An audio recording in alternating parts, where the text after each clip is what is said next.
नमस्कार। आज की इस बेहद रहस्यमयी और सिनेमाई चर्चा में आप सभी का स्वागत है। तो चलिए बिना किसी देरी के सीधे आज के विषय में उतरते हैं। आज हम प्राचीन पौराणिक भविष्यवाणियों से लेकर भविष्य में होने वाले उस बड़े ब्रह्मांडीय सुधार तक की एक ऐसी कहानी का विश्लेषण करेंगे जो सदियों से हमारे ग्रंथों में दर्ज है। ये कहानी है कलिपुरुष की, जिसे विनाश और अराजकता का सबसे बड़ा प्रतीक माना जाता है। इस पूरे विश्लेषण के दौरान हम ये समझने की कोशिश करेंगे कि आखिर ये ऊर्जा है क्या और इसका हमारे आज और आने वाले कल से क्या सीधा संबंध है।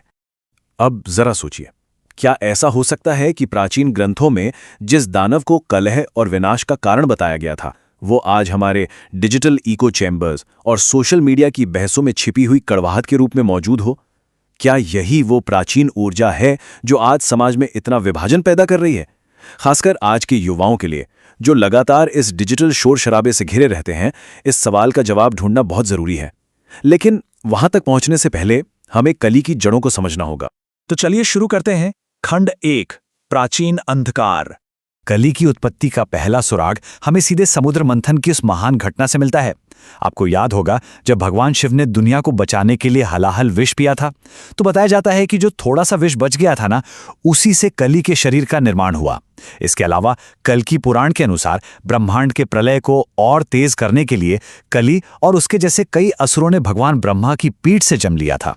मतलब ये कोई अचानक आई विपत्ति नहीं थी, ये ब्रह्मांडीय चक्र को गति देने के लिए बोया गया विनाश का एक बीज था।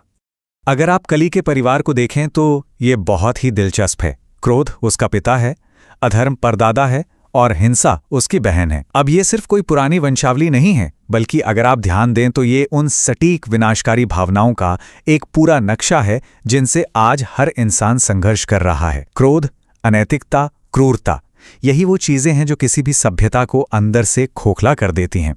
और सच कहूं तो यही कली की असली ताकत है। ग्रंथों में कली का जो शारीरिक रूप बताया गया है वो सच में रोंगटे खड़े कर देने वाला है।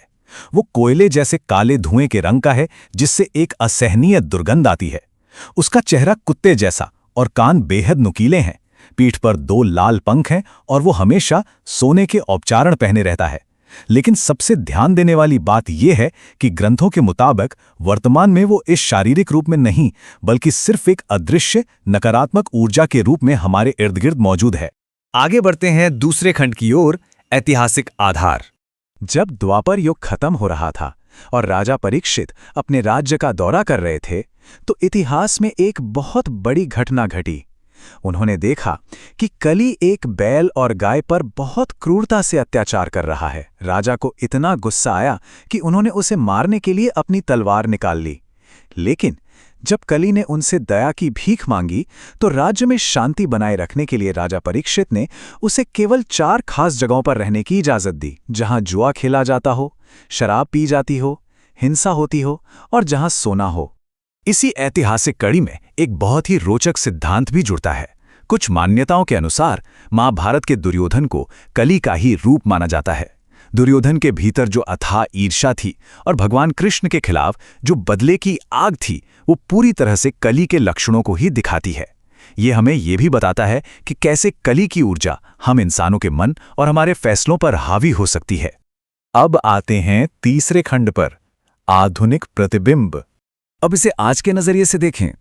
आज के समय में हमारे ऑनलाइन झगड़े, सोशल मीडिया के कमेंट सेक्शन की वो तीखी बहसें और डिजिटल इको चैम्बर्स, ये सब बिल्कुल उसी अधर्म और क्रोध को बढ़ावा दे रहे हैं जो कली के परिवार का हिस्सा हैं। लोग अपनी स्क्रीन के पीछे छुपकर बिना सोचे समझे नफरत फैलाते हैं। युवाओं के लिए ये समझना बहुत बहुत ज़रूरी है कि ये जो लगातार बंटवारा और गुस्सा हम ऑनलाइन देखते हैं, यही वो असली माध्यम है जिससे कली की ऊर्जा आज के समाज में फल फूल रही है। कमाल की बात यह है कि अगर हम निष्पक्ष रूप से दुनिया की अलग अलग मान्यताओं को देखें, तो हिंदू धर्म में जो स्थान कली पुरुष का है, वैसा ही कुछ इस्लामी मान्यताओं में दज्जाल का और ईसाई धर्म में एंटीक्राइस्ट का है। ये तुलना हमें दिखाती है कि दुनिया भर की संस्कृतियों में अंतिम न्याय, नैतिकता की परीक्षा और युग के अंत की कितनी गहरी और एक जैसी उम्मीद पाई जाती है। बुराई का ये चेहरा लगभग हर बड़ी आध्यात्मिक परंपरा का हिस्सा रहा है। चौथा खंड, ब्रह्मांडीय चरम सीमा।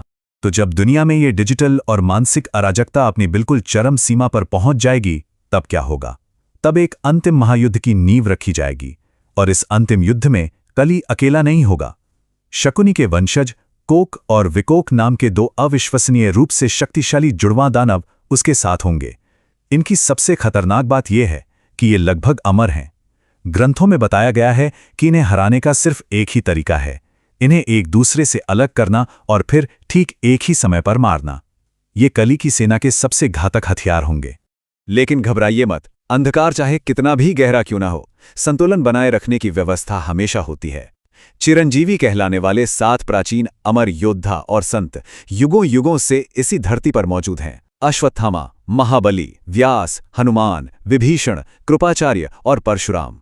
इन 7 का मुख्य काम ब्रह्मांड की व्यवस्था को बनाए रखना है और आने वाले इस अंतिम बदलाव में सत्य का साथ देते हुए एक मार्गदर्शक की भूमिका निभाना है। इन 7 चिरंजीवियों में भगवान परशुराम की भूमिका सबसे अहम होने वाली है। शंभाला नाम के एक बहुत ही रहस्यमयी शहर में जन्म लेने के बाद भगवान विष्णु के 10वें अवतार कल्कि को परशुराम अस्त्रों और धर्म का कड़ा प्रशिक्षण देंगे।